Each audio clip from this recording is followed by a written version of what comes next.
Hi, this is Anna Imagination with the Healing Garden. All right, so we're going to get down into narcissism. This is what I've been like. When I first discovered all of this, when I opened up this massive can of worms with all of the diagnosis, one of the biggest problems I've had is narcissists can't be saved. I don't believe that's true.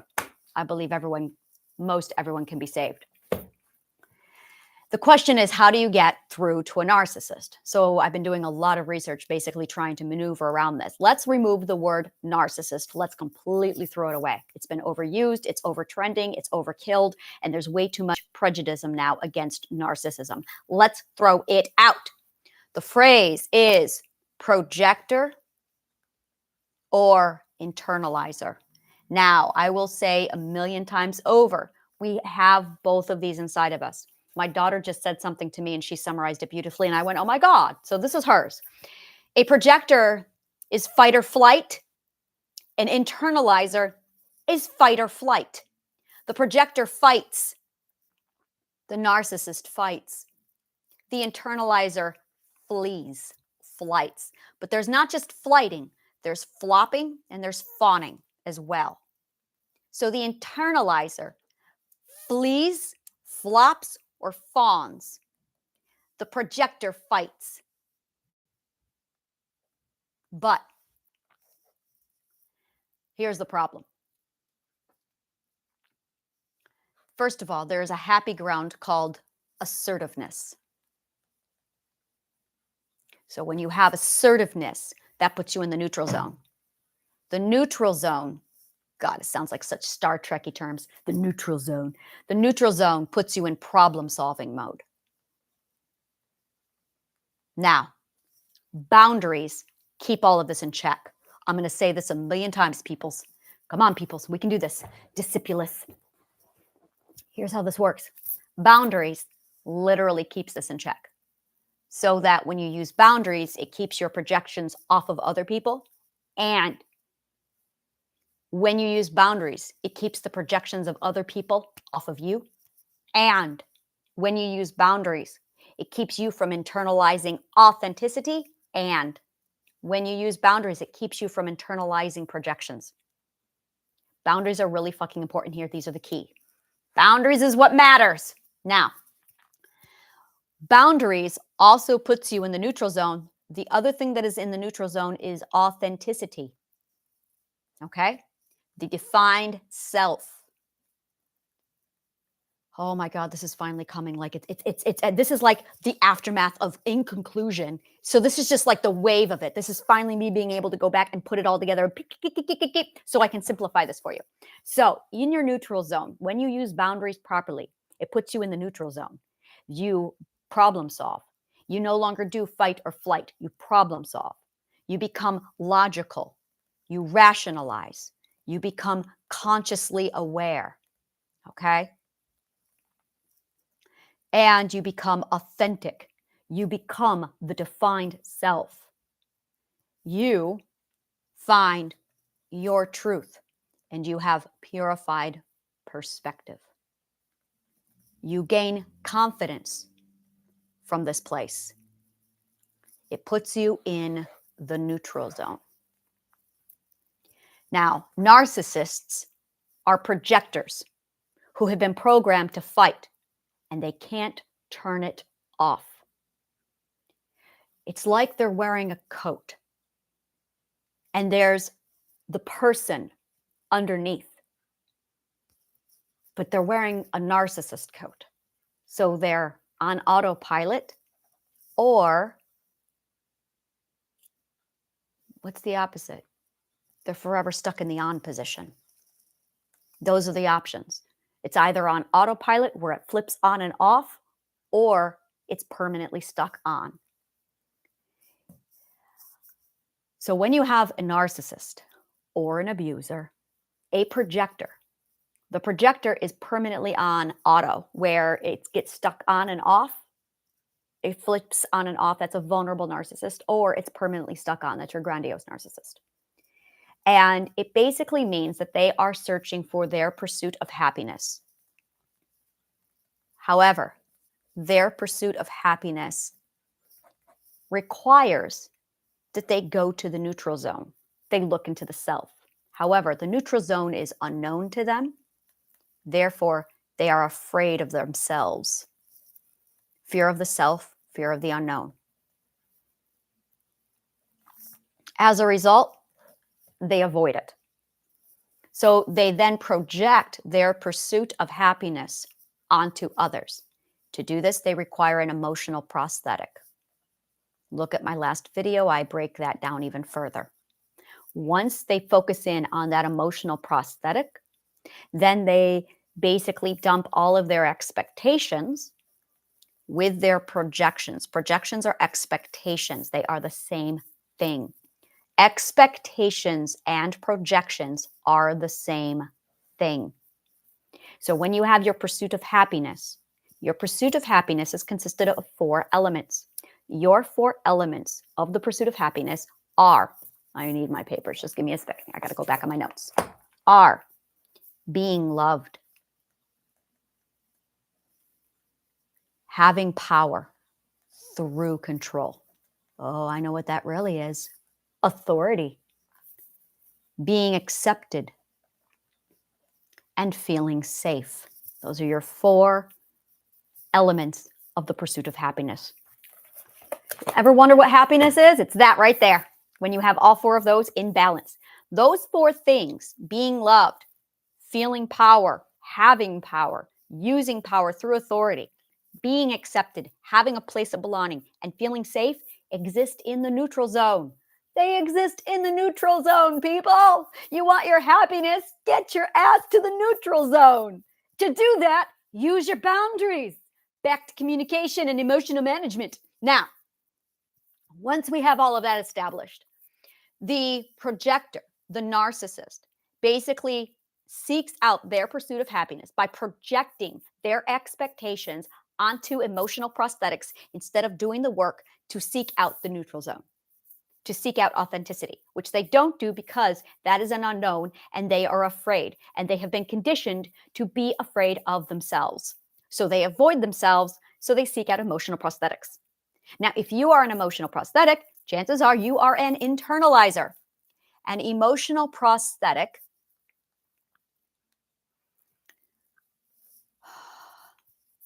does fleeing, flopping, or fawning. Fleeing are those who run away. To be honest with you, almost no one does that. I would love to see people who do that. Who runs away? No one runs away because that requires, you know who runs away? You know who runs away? But people who are in the neutral zone, they run away because that is assertiveness and that is enforcing your boundaries. That is not a fear response. There it is, right there it is. Running away, fleeing is not a fear response. Just a moment. I gotta slap the hell out of psychologists.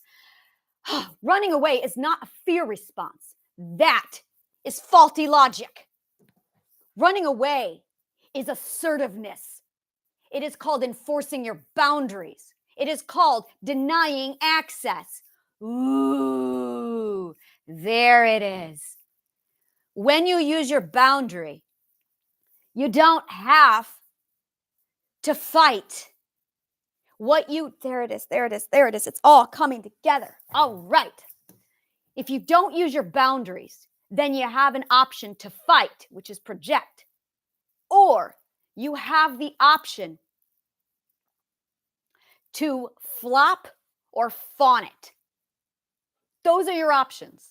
But if you use your boundaries, then you communicate it. You assert it. And if that doesn't work, you enforce it by running away. You flee.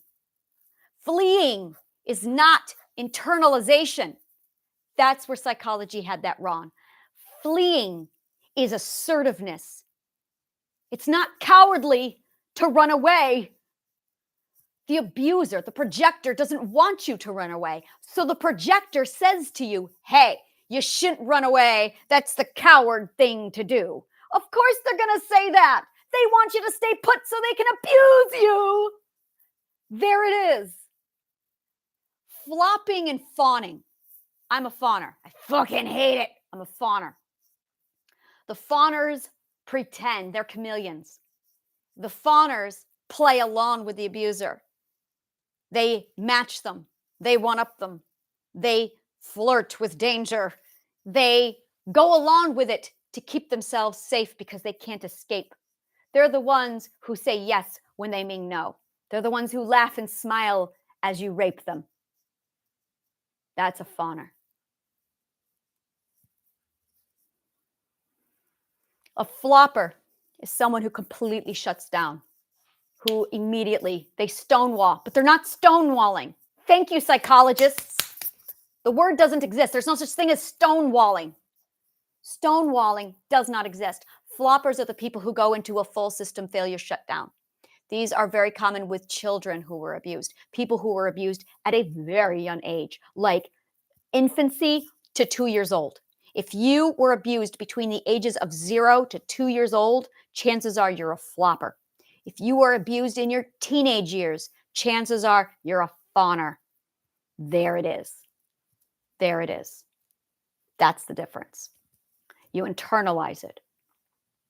Absolutely. When you use your boundaries, you have assertion, then you can run away.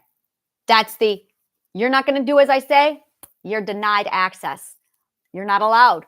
You're not allowed my phone number. You're not allowed anything. You're not allowed. You just stand off of it. That puts you in the neutral zone. Now, anger comes from the neutral zone because anger is the last defense to protecting yourself. Anger comes from the neutral zone. It does not come from the fear system because the fear system puts you in the internalizer or the projector. Now, if you don't utilize your boundaries properly, the anger switches to projection. Internalizers don't even touch anger. Internalizers reject anger completely. Whether or not you are a projector or an internalizer depends upon how you use anger. Anger for internalizers gets 100% rejected. For the projector, anger turns to violence, abuse, control, and aggression. For the assertive person, anger turns into communication, stage 1. Stage 2, denying access, running away. Stage 3, the breaking point, change. Change. Right there it is. That's when you decide to change.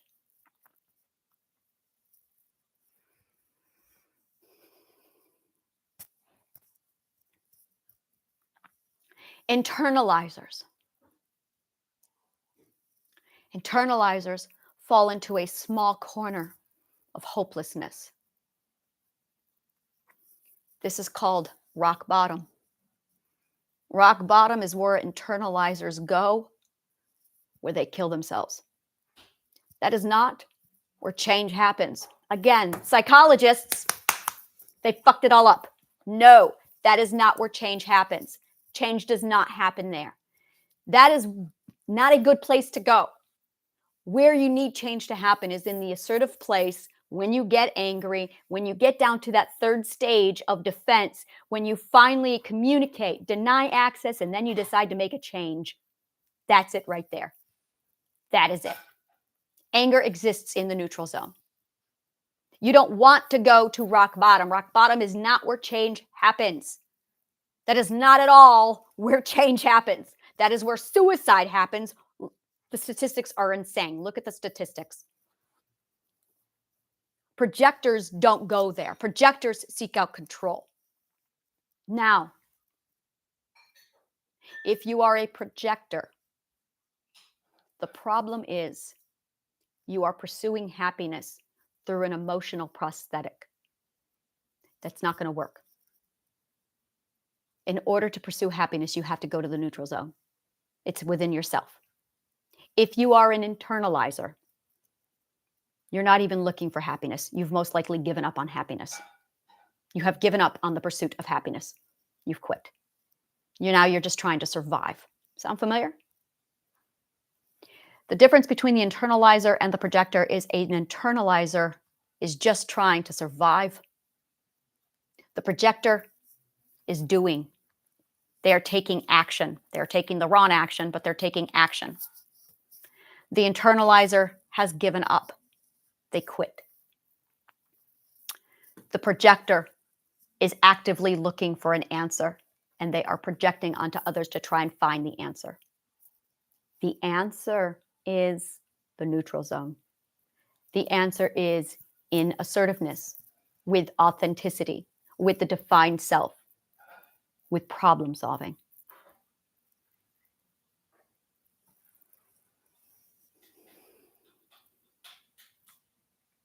Internalizers hate on the projectors. Guess what, internalizers? That's projection. Every time you hate on narcissists, you're projecting. Projection from an internalizer becomes passive aggression.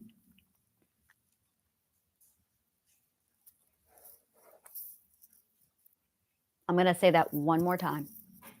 Projection, when you are an internalizer, becomes passive aggression. The projector does not do passive aggression. They do sarcasm in most cases, and they do full-out aggression.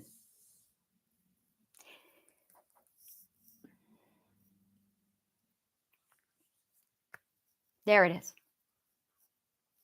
Sarcasm is a form of passive aggressiveness. That's why I hate it. That's why I've always hated it. It's not a form of humor. Sarcasm is not a form of humor. It is passive aggressiveness. Oh, this is why I've always hated sarcasm. Psychologically, it rubbed me the wrong way. I'm like, no, that is not funny. It is not humor. That's gaslighting. Claiming that passive aggressive sarcasm is humor is gaslighting. Oh, it feels good to finally say these words. Sarcasm is passive aggressive and it's gaslighting at the same time. Claiming that it's humor or just trying to be funny when in fact you're passive aggressive. Sarcasm is not humor. It is a psychological defense that uses humor to make you feel safe. It's why I don't like it. It's why I don't understand it. It's why I detest it. It's because it's not funny. It's not humor. I've studied humor. It's not funny. That's psychology. Sarcasm is pure psychology. Now,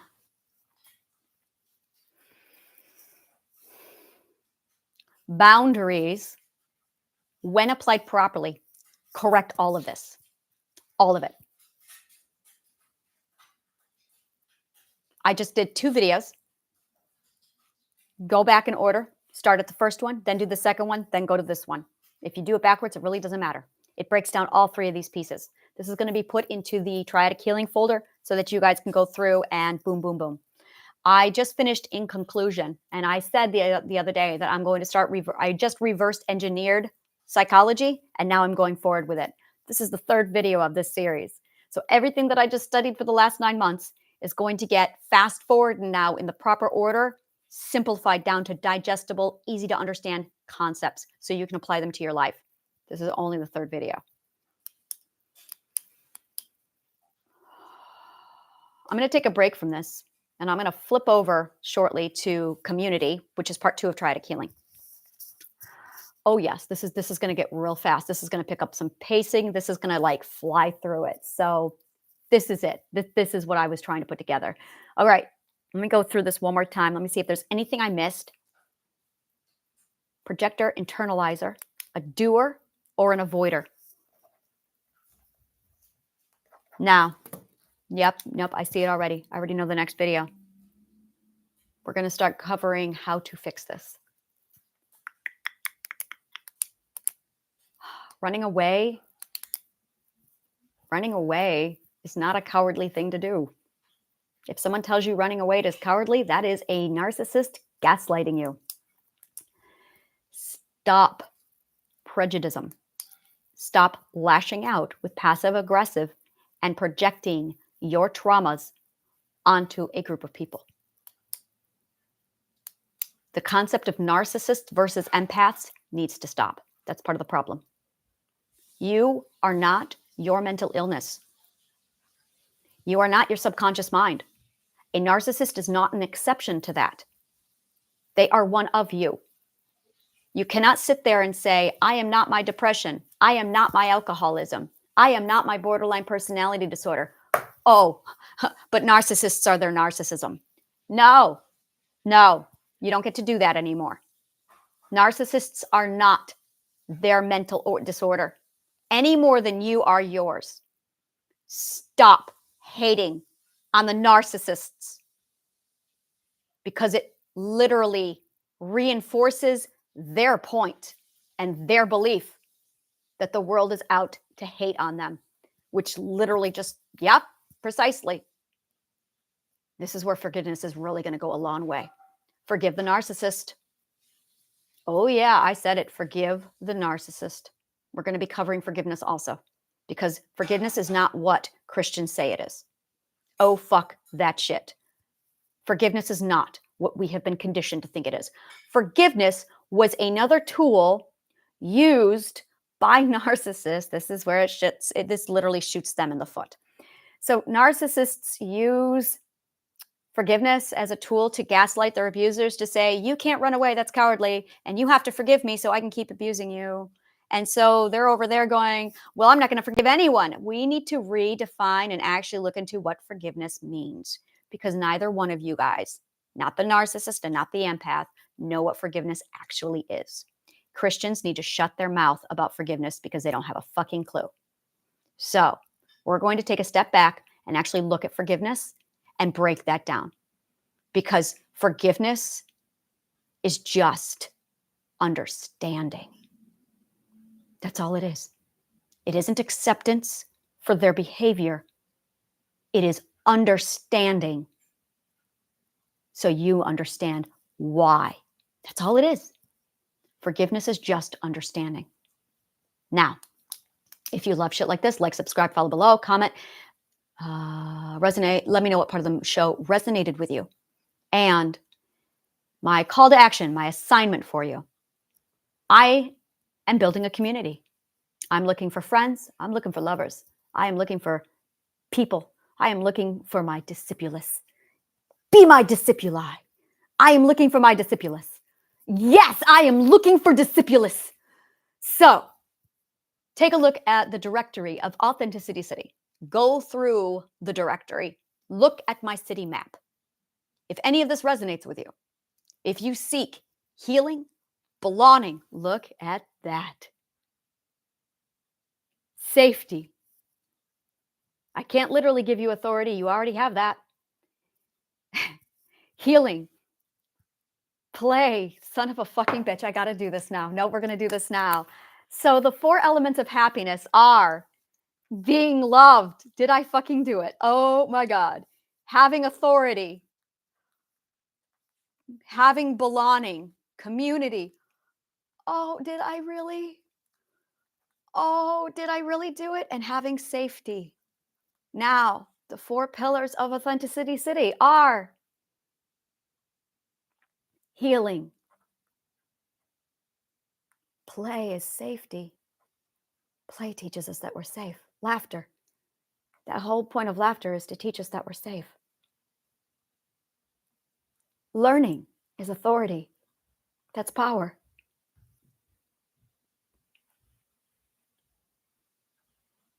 Create. Oh my God, I did it.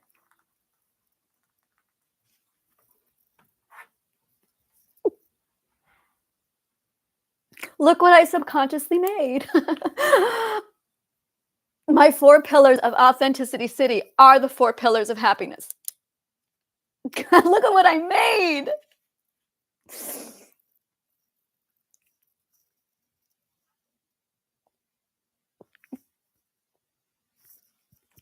The 4 pillars of happiness are being loved, having authority, having community, and feeling safe. Those are the 4 pillars of happiness. The 4 pillars of Authenticity City are heal, learn, create, and play. Those 4 elements, healing is actually refining what you love. Learning is reclaiming your authority by gaining power through knowledge. Belonging is creation. It's building. It's where the business side of my imagination and my city comes in. And safety is play and laughter because when we hear laughter, it teaches us that we're safe. And I just realized that I subconsciously built Authenticity City off of the four pillars of happiness. So this is emotional for me. Go through my map, go through Authenticity City's directory, find out which part of those four you need. You might all need four of them, and that's okay. Take whatever you want. I accept visitors, I accept members. If you want to become a member, that is available to you. You can do that in the directory. If you want to just pass by, call yourself a visitor, put your bag down, and rest, you can do that too. Welcome to Authenticity City. I am literally building my community and looking for my discipuli. So if you want to know what discipuli are, take a look at the comments below and I describe it. Thank you so much. And may the kindest of words always find you.